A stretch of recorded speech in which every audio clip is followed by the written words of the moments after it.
வெல்லும் தமிழ் பெண்கள் என்ற இந்த மாநாட்டிலே கலந்து கொள்ள வந்திருக்கக்கூடிய தமிழக முதலமைச்சர், நம்முடைய திராவிட மாடல் ஆட்சியின் தலைவர், திராவிட முன்னேற்ற கழகத்தின் தலைவர், the uncontrollable chief minister MK Stalin என்று எல்லோரும் பாராட்டக்கூடிய, அச்சப்படக்கூடிய நம்முடைய கழக தலைவர் அண்ணன் தளபதி அவர்களே, கழகத்தின் பொருளாளர் மரியாதைக்குரிய TRB அவர்களே, கழக முதன்மை செயலாளர் அமைச்சர் நேரு அவர்களே, இங்கே மகளிர் அணி மாநாட்டிற்கு ஒரு இனிய வரவாக வந்து கலந்து கொண்டிருக்கக்கூடிய துணை முதலமைச்சர் இளைஞர் அணி செயலாளர் உதயநிதி ஸ்டாலின் அவர்களே, கழகத்தின் துணை பொதுச் செயலாளர்கள் திரு ராஜா அவர்களே, அந்தியூர் செல்வராஜ் அவர்களே, மாண்புமிகு மூப்பே சாமிநாதன் அவர்களே, அமைப்பு செயலாளர் அண்ணன் RS பாரதி அவர்களே, இந்த நிகழ்ச்சியை இவ்வளவு சிறப்பாக நடத்தி காட்டிக் கொண்டிருக்கக்கூடிய மேற்கு மண்டலத்தின் தேர்தல் பொறுப்பாளர் செந்தில் பாலாஜி அவர்களே, அவருக்கு மகளிர் அணியின் சார்பிலே ஒரு மிக மிக மிக பெரிய நன்றியை நாங்கள் தெரிவித்துக் கொண்டாக வேண்டும். இவ்வளவு சிறப்பாக, இவ்வளவு நேர்த்தியாக வரக்கூடிய மகளிருடைய, எப்படி நம்முடைய கழகத்தின் தலைவர் அண்ணன் தளபதி அவர்கள் பெண்கள் பாதுகாப்பாக கண்ணியத்தோடு நடத்தப்பட்டு மரியாதையோடு நடத்தப்பட்டு அந்த நிகழ்ச்சியை நடத்தி அவர்கள் பாதுகாப்போடு செல்ல வேண்டும் என்று தொடர்ந்து அறிவுறுத்தி கொண்டிருக்கிறாரோ, அந்த கட்டளைகளை எல்லாம் மனதிலே ஏற்றி இவ்வளவு சிறப்பாக ஒரு மாநாட்டை அவர் நடத்தி கொண்டு இருக்கிறார். அவருக்கு எங்களுடைய நன்றியை நான் தெரிவித்துக் கொள்கிறேன். அதைவிட நான் இங்கே வந்ததிலிருந்து எங்களுடைய மகளிர் அணியை சார்ந்த சகோதரிகள் எல்லாம் அவரை பற்றி எனக்கு தொடர்ந்து சொல்லிக் கொண்டிருப்பது, ஒரு கடும் சொல் கூட, ஒரு முக சுளிப்பு கூட இல்லாமல் எங்களை இன்முகத்தோடு வரவேற்று எங்களை அந்த இன்முகத்தோடு நடத்துகிறார் என்று, அதற்கு என்னுடைய நன்றியை நான் மறுபடியும் தெரிவித்துக் கொள்கிறேன். இந்த நிகழ்ச்சி இவ்வளவு சிறப்பாக நடைபெறுவதற்கு அறிவுரைகளை சொல்லி, இந்த நிகழ்ச்சி வெற்றிகரமாக நடைபெறுவதற்கு ஆலோசனைகளை சொல்லி இருக்கக்கூடிய மாண்புமிகு அமைச்சர் முத்துசாமி அவர்களே, மாவட்ட கழகத்தின் செயலாளர் திருப்பூர் செல்வராஜ் அவர்களே, இந்த பகுதியிலே இருக்கக்கூடிய மாவட்ட கழகத்தின் செயலாளர்களே, இந்த நிகழ்ச்சியை நடத்தி கொண்டிருக்கக்கூடிய மகளிர் அணி செயலாளர்கள் ஹெலன் டேவிட்சன் அவர்களே, மகளிர் தொண்டரணி செயலாளர் ராணி அவர்களே, மகளிர் அணியுடைய தலைவர் விஜயா தாயன்பன் அவர்களே, இந்த நிகழ்ச்சியில் கலந்து கொண்டிருக்கக்கூடிய அமைச்சர் கீதா ஜீவன் அவர்களே, மாண்புமிகு அமைச்சர் கயல்விழி செல்வராஜ் அவர்களே, உரையாற்றி அமர்ந்திருக்கக்கூடிய மரியாதைக்குரிய மானமிகு அருள்மொழி அவர்களே, அனிச்சம் கனிமொழி அவர்களே, மகளிர் அணியுடைய இணை செயலாளர் குமாரி விஜயகுமார் அவர்களே, அம்மையார் பவானி ராஜேந்திரன் அவர்களே, தமிழரசி ரவிக்குமார் அவர்களே, சத்யா பழனிக்குமார் அவர்களே, கால்மார்க்ஸ் அவர்களே, அமலு விஜயன் அவர்களே, அங்கையர் கண்ணி அவர்களே, சேலம் சுஜாதா அவர்களே, ராணி ரவிச்சந்திரன் அவர்களே, ரேகா பிரியதர்ஷினி அவர்களே, விஜிலா சத்யானந்த் அவர்களே, மாலதி நாகராஜ் அவர்களே, ரத்னா லோகேஸ்வரன் அவர்களே, ரியா அவர்களே, மாலதி நாராயணசாமி அவர்களே, தேன்மொழி அவர்களே, உமா மகேஸ்வரி, ஜெஸ்ஸி பொன்ராணி, டாக்டர் யாழினி அவர்களே, இந்த நிகழ்ச்சியில் கலந்து கொண்டிருக்கக்கூடிய நாடாளுமன்ற உறுப்பினர்களே, சட்டமன்ற உறுப்பினர்களே, இங்கே வந்திருக்கக்கூடிய மகளிர் அணியின் நிர்வாகிகளே,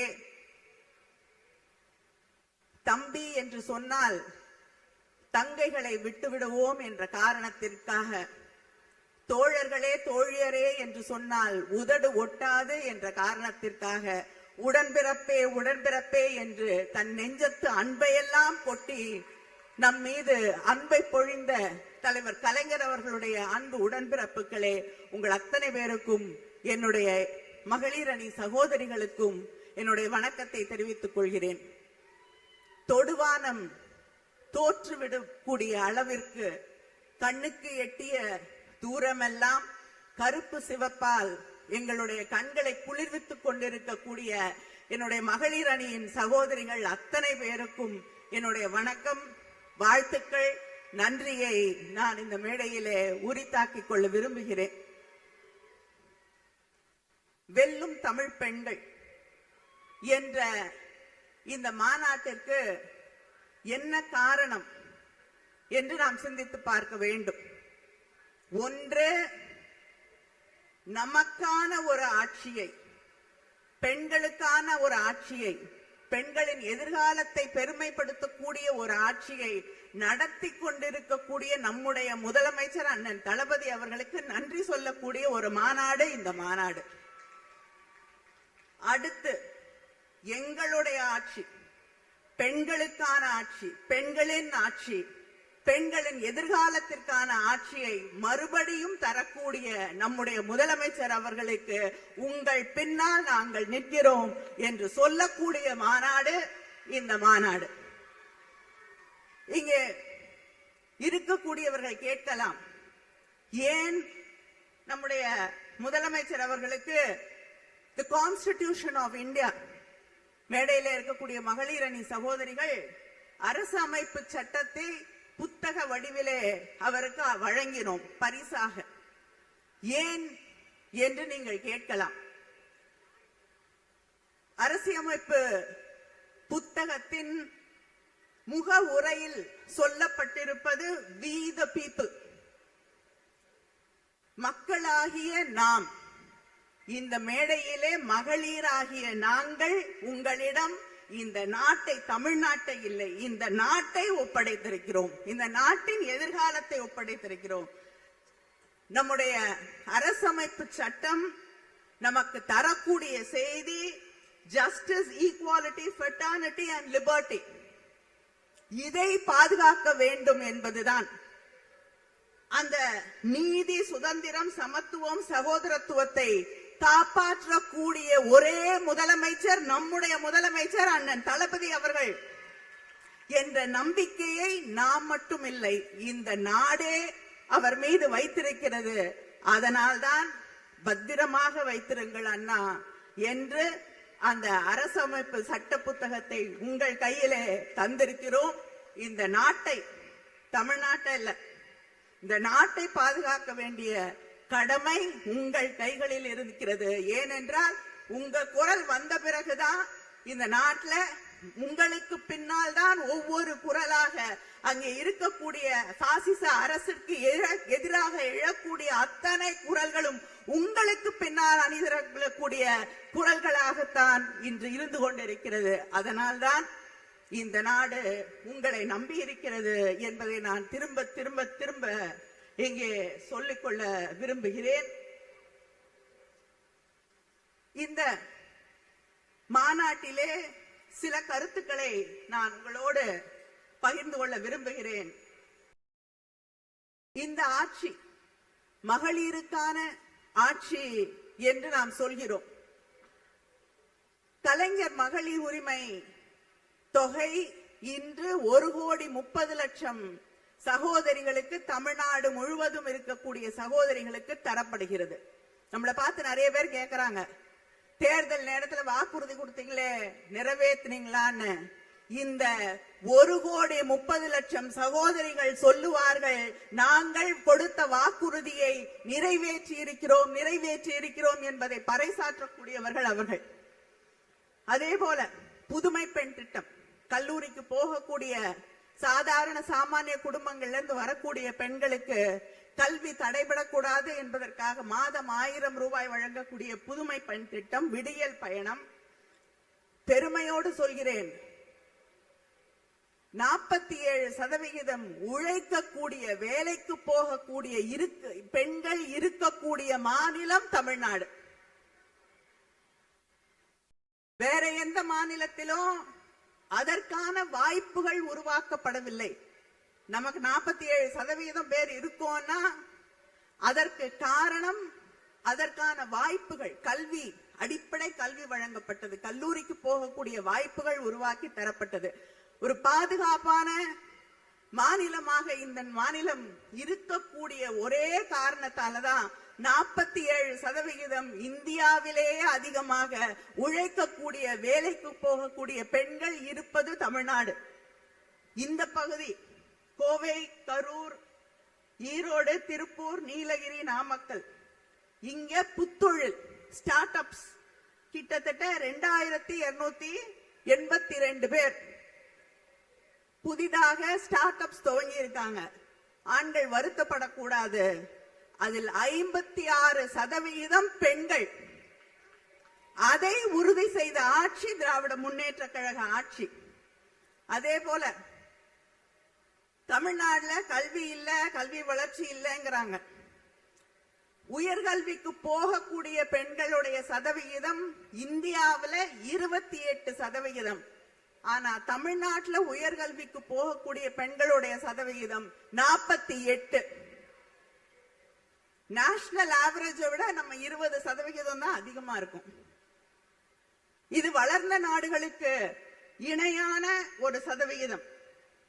அதே போல படிக்கக்கூடிய பெண்களுக்கு, வேலைக்கு போகக்கூடிய பெண்களுக்கு தொழில் விடுதிகள் என்று அவர்கள் தங்குவதற்காக அந்த விடுதிகளை உருவாக்கி அந்த பெண்களை பாதுகாப்பாக வைத்திருக்கக்கூடிய ஆட்சி நம்முடைய அண்ணன் தளபதி அவர்களுடைய ஆட்சி.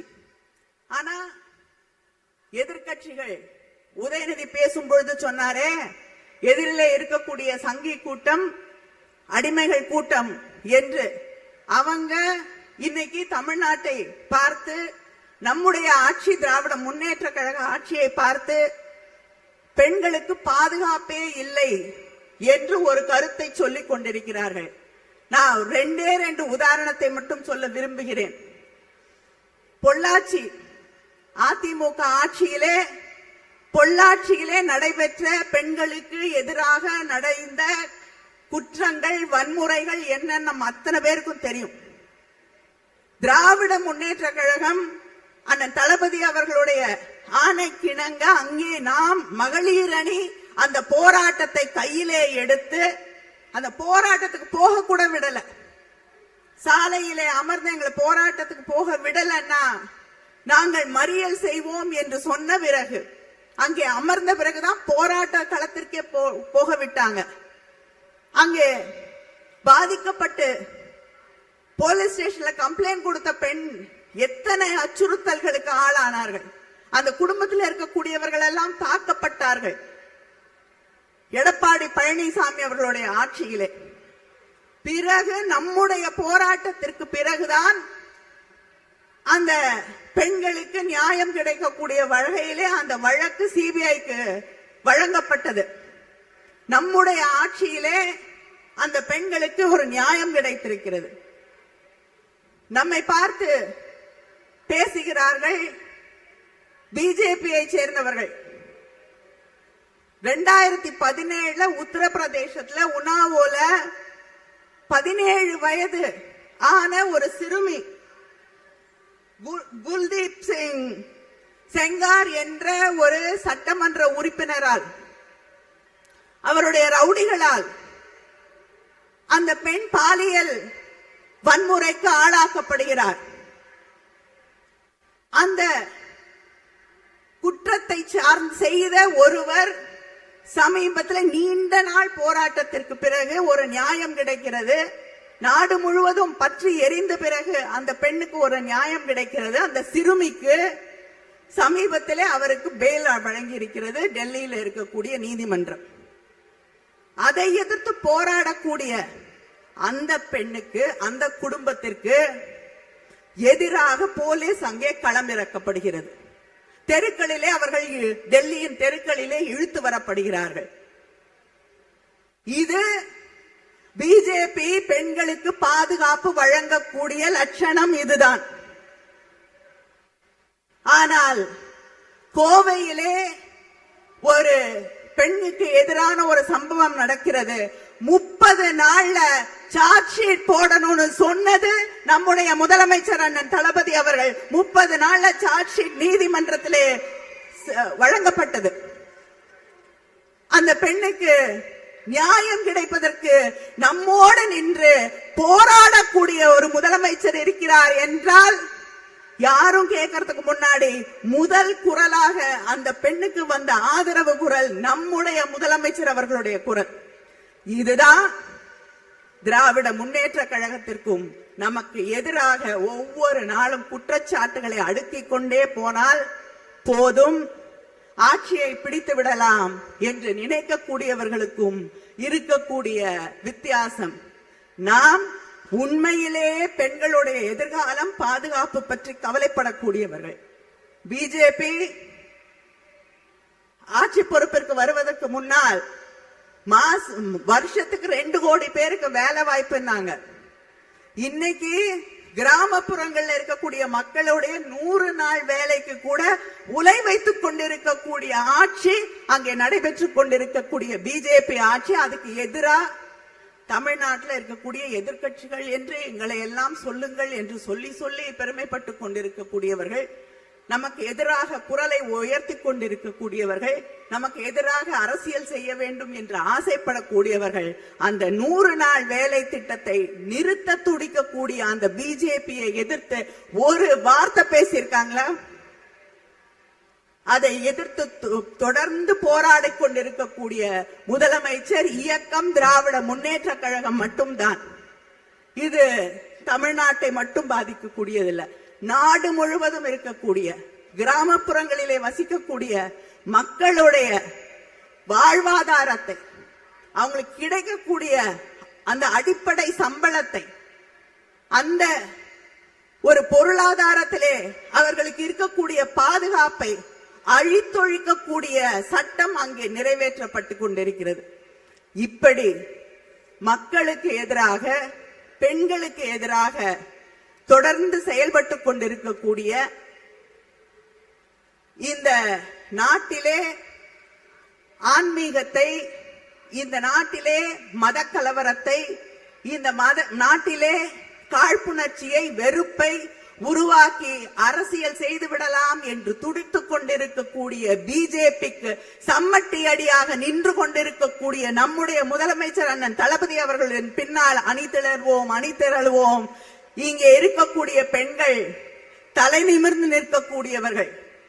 சிலர் நினைக்கலாம், நாம் நம்முடைய பார்வையை உயர்த்தக்கூடாது, குறுகி நிற்க வேண்டும், அவர்களுக்கு வளைந்து கொடுக்க வேண்டும், அவர்கள் முன்னால் நிற்கக்கூடிய தகுதி இல்லை என்று. அதையெல்லாம் உடைத்து வந்து நிற்கக்கூடிய அந்த உறுதியை நமக்கு திராவிட இயக்கம் தந்திருக்கிறது, நம்முடைய திராவிட மாடல் ஆட்சி தந்திருக்கிறது. நன்றி, வணக்கம்.